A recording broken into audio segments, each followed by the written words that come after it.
Dan के सारे yokai और एलियंस को कवर करने के बाद हम टियर लिस्ट नहीं बनाएंगे, नहीं, अब हम डैन यूनिवर्स के अंदर सारे ह्यूमंस को एक्सप्लेन करेंगे। No, God, please, no! Well, reason ये है कि जब मैं मांगा एक्सप्लेन करना शुरू करूंगा या फिर जब मैं टियर लिस्ट बनाऊंगा तो उस टाइम आप ये नहीं पूछना चाहिए कि भैया ये कैरेक्टर कौन है, इसीलिए सब कुछ एक्सप्लेन करना पड़ता है। साथ ही यहाँ मैं ओकारून या फिर ऐसे कॉमन कैरेक्टर्स की बात नहीं कर रहा जिनके बारे में मैं ऑलरेडी बात कर चुका हूं अपनी पिछली वीडियोस में। पूरे डैन प्लेलिस्ट को लिंक कर दूंगा, जाके चेकआउट कर लेना इस वीडियो को देखने से पहले। और हाँ, एक स्पॉइलर अलर्ट भी रोंदू लोगों के लिए।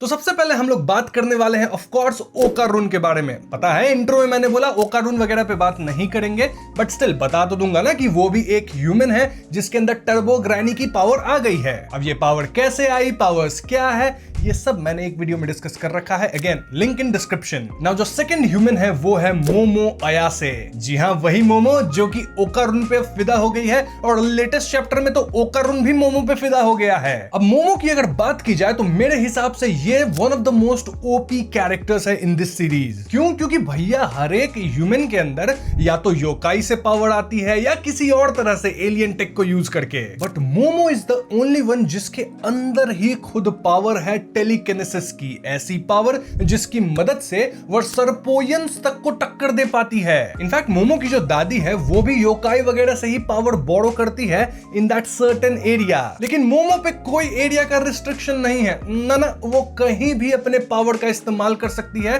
और अब तक तो आपको पता चल ही गया होगा एनीमे देख के कि भैया वो ओकारून के अंदर के टर्बो ग्रैनी के कर्स को भी सप्रेस कर लेती है। नाउ एक और पॉइंट यहां आता है कि मोमो एक्चुअली में कितनी पावरफुल है। इस पे तो अपन हम लोग टियर लिस्ट वीडियो में ढंग से बात करेंगे, बट आपको मैं थोड़ा सा हिंट दे देता हूं कि भैया सर्पोयंस काफी ज्यादा पावरफुल रेस है और कंबाइन होके तो वो नेक्स्ट लेवल पे चले जाते हैं और वहां भी मोमो उन्हें टक्कर दी थी। यानी मोमो के अंदर की जो टेलीकिनेसिस की पावर है वो दिन प्रतिदिन बढ़ती जा रही है and she is able to control it very nicely. In fact series के अंदर एक बार जब मोमो छोटी हो गई थी तब भी वो अपने पावर को ठीक ढंग से इस्तेमाल कर पा रही थी। तो ओवरऑल मैं बोलूंगा कि मोमो अयासे बहुत ही ज्यादा स्ट्रॉन्ग कैरेक्टर है। इनके कैरेक्टर्स को रैंक करने में टियर लिस्ट के अंदर बहुत मजा आने वाला है। बात तो सही है। मूविंग ऑन, नेक्स्ट हम जिस कैरेक्टर की बात करने वाले हैं भैया उसके ऊपर तुम सब अब तक सिंप करने लग गए होगे। हाँ, एपिसोड 3 में वो दिखा दी गई है जो कि और कोई नहीं बल्कि मोमो की दादी सीको अयासे है। सीको एक स्पिरिट मीडियम है और वो बहुत ही नेक्स्ट लेवल पे है। क्यों? क्योंकि भैया उसके पास स्पिरिट्स की एंड देन उस एरिया के स्पिरिट, इन सब चीजों की बहुत ज्यादा नॉलेज है। आपने एपिसोड 3 के अंदर देख ही लिया होगा कि जब टर्बो ग्रैनी सीको पे हमला करती है तो सीको कितनी आसानी से टर्बो ग्रैनी को फंसा दी थी। एंड देन वो फिजिकली भी स्ट्रांग है, देखे ना बेसबॉल बैट से कैसे कुत्ता बनाई थी टर्बो ग्रैनी को। नाउ सीको की सबसे अच्छी बात यह है कि वो बहुत ही यंग और अमेजिंग है। नहीं, ये अमेजिंग बात नहीं है। अमेजिंग बात यह है कि सीको को हम कभी भी सीरियस नहीं देखते, लेकिन वो किसी भी एक स्पेसिफिक एरिया के गॉड्स या फिर योकाई जो भी आप कह लो जो कि बाउंड होते हैं उस एरिया से, उनके पावर्स को बोरो कर पाती है। देन वो हमेशा चिल होती है और इमोशनल वे में डिसीजन नहीं लेती। तो या हम कह सकते हैं कि ये जो अपनी ग्रैनी है, टर्बो ग्रैनी नहीं भैया, मोमो की ग्रैनी, वो काफी कूल है, वियर्ड है और एक काफी इंटरेस्टिंग कैरेक्टर है। मूविंग ऑन, अब हम बात करने वाले हैं मोमो के एक्स क्रश के बारे में जिसका नाम है जीजी। और जीजी के बारे में मैंने बहुत अच्छे से बताया है कि भैया उसके अंदर ईविल आई की पावर है। अगेन मैं ईविल आई को डिस्कस नहीं करूंगा, बस यहाँ जीजी के पर्सनालिटी पे थोड़ी सी बात कर लेते हैं जो कि काफी फ्रेंडली और ओपन है। वैसे मोमो अब जीजी को उस तरह से पसंद नहीं करती क्योंकि अब उसे ओकारून पसंद है, लेकिन साला जीजी फिर भी मोमो पे ट्राई करता रहता है, ठीक वैसे ही जैसे तुम अपने क्रश पे ट्राई करते रहते हो लेकिन तुम्हें रिप्लाई नहीं मिलता। अरे बाप रे, ये तो धोती खोल रहा है। तो फिलहाल जीजी ईविल आई को कंट्रोल करने के प्रोसेस में है और यहाँ वो मांजीरो से भी ट्रेनिंग लिया है इसके लिए। स्पिरिचुअल ट्रेनिंग है मित्रों, तुम लोग के सर से ऊपर की बात है। और अगर आप यहाँ पूछोगे कि मांजीरो कौन है तो बताऊंगा, इसी वीडियो में आगे आएगा। तो इस ट्रेनिंग के बाद भले जीजी ईविल आई पे पूरी तरह से कंट्रोल नहीं कर पाता लेकिन वो उसके अगेंस्ट फाइट कर पाता है। अब मैं आपको ये बात इसलिए बता रहा हूं क्योंकि जीजी विदाउट ईविल आई भी एक परफेक्ट फिजिकल फॉर्म में था, यानी कि वो ऐसे भी स्ट्रांग है। ओकारून की तरह नहीं कि सारी पावर टर्बो ग्रैनी से ही आती है। एक मिनट, मिनट, लेटेस्ट चैप्टर के अंदर कुछ चीजें हुई है जहां पे ओकारुन के पास से टर्बो ग्रैनी की पावर चली गई है, फिर भी ओकारुन काफी स्ट्रांग है। तो भैया कैरेक्टर डेवलपमेंट बहुत है यहाँ। अब क्या हुआ ओकारुन के साथ, कैसे हुआ, उसकी पावर वापस आएगी या नहीं, ये सब मांगा एक्सप्लेनेशन में ढंग से जानेंगे, अभी नहीं, ठीक है। वैसे बात जीजी की हो रही थी, तो हाँ भैया ये काफी स्ट्रांग कैरेक्टर है। और अब हम लोग दूसरे कैरेक्टर पे बढ़ते हैं। एक पे कितनी देर बातें करें, बात तो सही है। अब जो नेक्स्ट कैरेक्टर है वो सबसे ज्यादा इंपॉर्टेंट कैरेक्टर है, क्योंकि इसी कैरेक्टर की वजह से मोमो और ओकारुन एक दूसरे से मिले। ये गलत सिंबल है। इस कैरेक्टर को तुम में से कोई नहीं गेस कर पाएगा, लेकिन मैं बता दूं कि इस कैरेक्टर का नाम है हासे, मतलब स्पेलिंग है HASE, हसे, हासे, हंस दिए, हंसना, पता नहीं, जो भी प्रोनाउंसिएशन है। अब पता है आप लोग मेरे पे गुस्सा हो रहे होगा कि ये कौन सा कैरेक्टर है, और मेरे को पता है बहुत ही डड सा कैरेक्टर है, जोक था ये। और मैं आपको बता दूं कि ये वही बंदा है जो कि पेपर के अंदर वो स्टोन या मैग्नेट रख के मारने वाला था ओकारुन को, और मोमो बीच में आ गई थी, ठीक है। पता है गंदा सा कैरेक्टर था, लेकिन बता दिया, ऐसे ही बीच में एक जोक होना चाहिए यार। लेकिन इसी कैरेक्टर के कारण मोमो और अयासे मिले ना, और भैया कहानी वहीं से शुरू हुई, इसलिए मैंने बता दिया। तो आगे हम जिस कैरेक्टर की बात करने वाले हैं वो मेरा one of the favourite characters है इस बार एक्चुअल में, ठीक है, पूरे सीरीज का। और ये ओकारुन को अपना लव गुरु बनाना चाहता था, लेकिन एंड में दोनों एलाई ही बन जाते हैं। He is none other than Kinta Sakata. अब किंता तो कोई मस्कुलर गाय है नहीं, ऐसा नहीं कि वो बहुत कूल है और समथिंग, बहुत ही नॉर्मल सा दिखने वाला बंदा है, लेकिन भैया वो काफी बड़ा नर्ड है और ये उसकी बहुत मदद करती है। कैसे? वेल, मोमो के घर को जब रिकंस्ट्रक्ट किया था एक पर्टिकुलर एलियन, जिसका मैं अभी नाम नहीं बताऊंगा, लेकिन वो एक लेजेंडरी एलियन है, kind of like a celebrity. बताया था तुमने, कमेंट में बताना कौन था वो एलियन। तो हाँ, वो जो नैनो पार्टिकल्स बना के मोमो के घर को वापस रिकंस्ट्रक्ट किया था, तो भैया किंता उस घर को काइंड ऑफ डीकंस्ट्रक्ट करके उस पार्टिकल से एक जायंट रोबोट बनाया था, जिसकी मदद से वो गॉडजिला से लड़ा था, जिस गॉडजिला के अंदर सुमेरियन थी।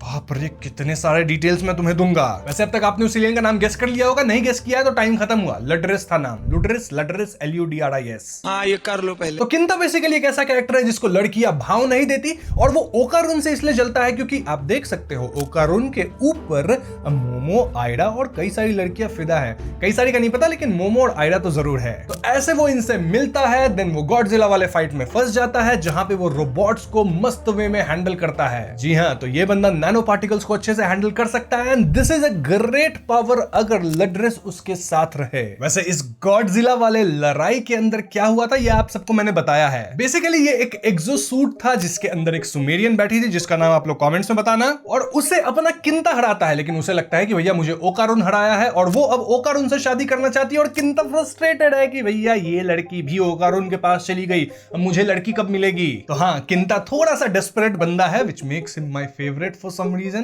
पता नहीं ये मेरे बारे में क्या कहता है, बट हाँ, ये बंदा लाइन भी मारता है मोमो पे, आयरा पे, सुमेरियन पे, जो मिल जाए उस पे लाइन मारता है, लेकिन समय आने पे खतरनाक और रोबोट बैटल कर सकता है बंदा, इसीलिए फेवरेट है मेरा। और हाँ, अगर हम पूरे डैन को देखें तो किंता वन ऑफ दोस कैरेक्टर्स है जिसके पास ऐसे कोई सुपर पावर्स नहीं है, but still he kicks S. देखो कितना हैंडसम है अपना लौंडा।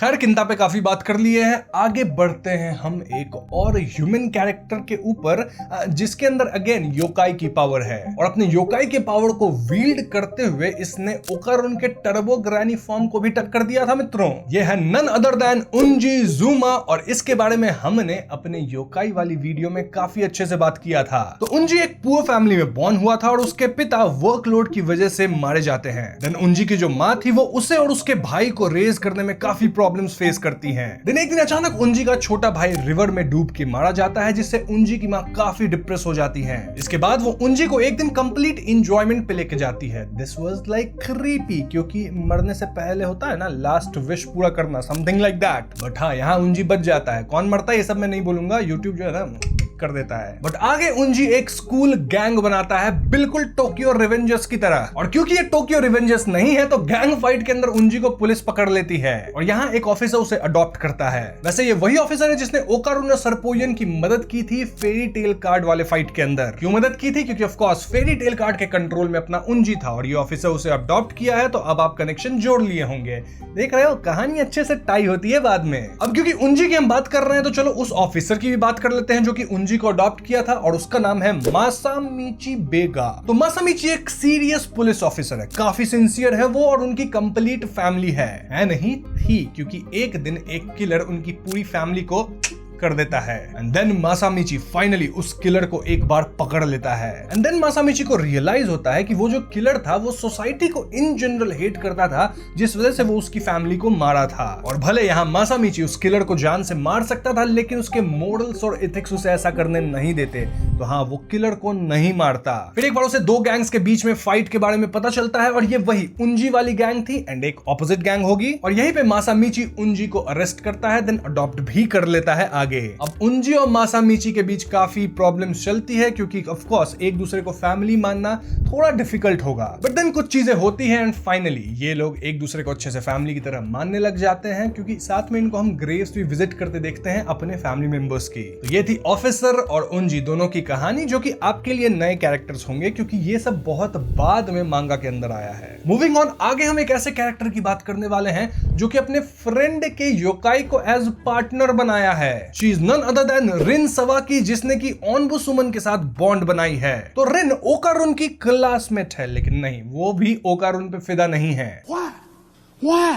तो जब स्टार्टिंग में आयरा के रूमर्स के कारण क्लास के जो लड़के थे वो मोमो के बारे में बुरी बातें कहते हैं, एक्सीडेंटली ओकारुन उसके टर्बो ग्रैनी फॉर्म में ट्रांसफॉर्म होता है। अब रिन थोड़ा बहुत कुछ तो देख लेती है और वो ओकारुन को वैम्पायर समझने लग जाती है, और फिर ओकारुन से समझाता है कि भैया मैं वैम्पायर नहीं, मैं ग्रैनी है। वैम्पायर बहुत सेक्सी से होते हैं, ये ग्रैनी गंदी सी है, टर्बो ग्रैनी। अब यहाँ रिन ओकारुन को बताती है कि मुझे तुम्हारी गोल्डन बॉल मिली थी, जो कि मैंने पुलिस ऑफिसर को दे दिया। और पुलिस ऑफिसर कौन होगा? और कोई नहीं, अपने मासामिची भाई साहब। हाँ, ये थोड़ा सा कॉम्प्लेक्स एंगल बनता है। वैसे यहाँ हम रिन की भी पास्ट स्टोरी के बारे में थोड़ी सी बात कर लेते हैं। तो रिन भी एक पुअर फैमिली से बिलोंग करती है, जिसका चाइल्डहुड ड्रीम था कि वो एक आइडियल बनेगी, लेकिन आगे चल के वो इस ड्रीम पे काइंड ऑफ गिव अप कर देती है, क्योंकि ऑफ कोर्स उसकी फाइनेंशियल कंडीशन ऐसी नहीं थी कि वो इस ड्रीम को फुलफिल कर सके। बट देन ओनबुसुमन उसकी मदद करती है, मतलब motivate and all. And then Rin अपने ड्रीम पे वापस वर्क करती है, एंड फेरी टेल कार्ड के टाइम पे रिन ने एक kind of important role play किया था। जब सबको निकलना था तो उस टाइम पे सबसे ज्यादा मदद बाहर से रिन ही कर रही थी। कैसे मदद कर रही थी? ओनबुसुमन के सिंगिंग पावर्स से।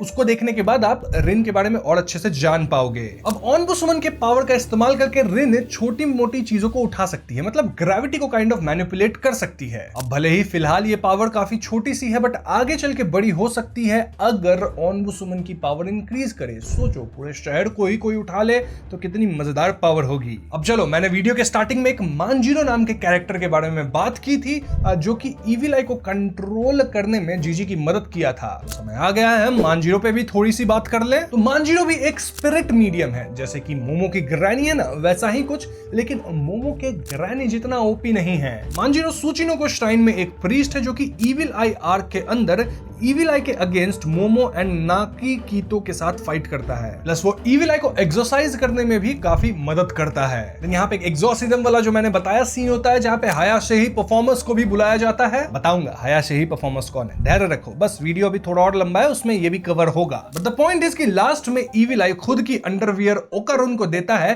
तब वो अंडरवियर भी मांजिरो को उसके श्राइन में रखने के लिए दे दी जाती है। तो हाँ, मांजिरो भी थोड़ा सा फनी कैरेक्टर लग रहा होगा, बट आई पर्सनली फील कि इसके अंदर पोटेंशियल काफी है, आगे बंदा फोड़ सकता है। अब क्योंकि हायाशेही परफॉर्मेंस की बात हो ही गई है, तो चलो उसके बारे में मैं आपको थोड़ा सा बता देता हूं। ज्यादा कुछ मांगा है बताया नहीं गया, लेकिन जो बताया गया है तुम्हें मैं बता दूंगा। तो हायाशेही परफॉर्मेंस बेसिकली एक म्यूजिक बैंड है, जो कि एक्सोर्सिज्म परफॉर्म करते हैं अपने म्यूजिक की मदद से। अब आप सोच रहे होगे इनका म्यूजिक कुछ पुराने जमाने का होगा जिससे एक्सोर्सिज्म परफॉर्म होता होगा, तो आप गलत हैं, क्योंकि भैया ये रॉक एंड रोल बैंड है और उससे एक्सोर्सिज्म करते हैं। और भैया इनके म्यूजिक रिदम से ही म्यूजिक रूम पोर्ट्रेट्स को ओकारुन हरा पाया था। देन उनका रीअपीयरेंस ओनबुसुमन आर्क में एक बार फिर होता है, जिसमें हमें उनकी ट्रू पोटेंशियल समझ में आती है। अब उन्होंने क्या किया था ये तो कभी और डिस्कस करेंगे, बट द पॉइंट इज कि भैया ये लोग ऐसे ही इतने हाई लेवल के एग्जॉसिस्ट नहीं है, इनके म्यूजिक में कुछ तो ताकत है, कुछ तो बात है। जैसे डैन डैन के इंट्रो म्यूजिक में बहुत अच्छी वाइब आती है ना, अब ऐसा ही कुछ होगा मुझे लगता है। तो यही है हायाशेही परफॉर्मर्स की डिटेल्स। और वीडियो खत्म करने से पहले मैं आयरा के बारे में भी थोड़ा बता देता हूं, क्योंकि वो भी ह्यूमन है